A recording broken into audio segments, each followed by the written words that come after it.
लोग कहते हैं अपनों के आगे झुक जाना चाहिए, किंतु सच बात तो यह है जो अपने होते हैं वह कभी झुकने नहीं देते। हद से ज्यादा सीधा साधा होना भी ठीक नहीं, क्योंकि जंगल में सबसे पहले सीधे पेड़ों को काटा जाता है। मुझे क्या परवाह जमाना क्या कहता है, मुझे ये पता है कि कान्हा मुझे अपना कहता है। आत्मा का अंतिम लक्ष्य परमात्मा में मिल जाना होता है, जिसे तुम अपना समझकर मग्न हो रहे हो। बस यही प्रसन्नता तुम्हारे दुखों का कारण है। छू गया जब कभी ख्याल कृष्ण का, दिल मेरा देर तक धड़कता रहा। कल कृष्ण का जिक्र छिड़ गया घर में और घर देर तक महकता रहा।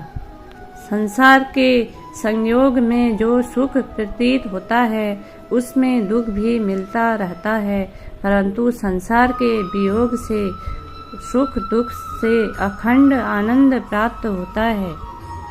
व्यक्ति या जीव का कर्म ही उसके भाग्य का निर्माण करता है। परिवर्तन संसार का नियम है।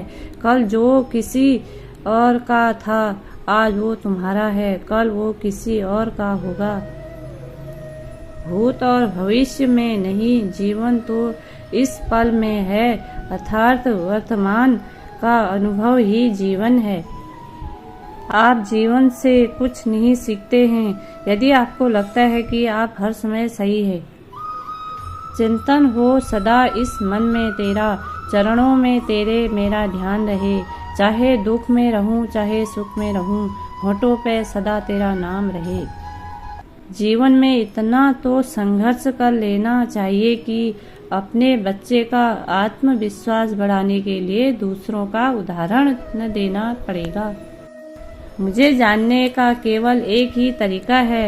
मेरी भक्ति मुझे बुद्धि द्वारा कोई न जान सकता है न समझ सकता है। जिस व्यक्ति को आपकी कदर नहीं, उसके साथ खड़े रहने से अच्छा आप अकेले रहें। जीवन में आधे दुख इस कारण जन्म लेते हैं क्योंकि उनसे आशाएं बड़ी होती हैं। इन आशाओं का त्याग करके देखो, जीवन में सुख ही सुख है। श्री कृष्ण जी कहते हैं, जिस व्यक्ति को आपकी कद्र नहीं, उसके साथ खड़े रहने से अच्छा है आप अकेले रहें। आत्मा अमर है, इसलिए मरने की चिंता मत करो। मेरा तेरा छोटा बड़ा अपना पराया मन से मिटा दो, फिर सब तुम्हारा है और तुम सबके हो।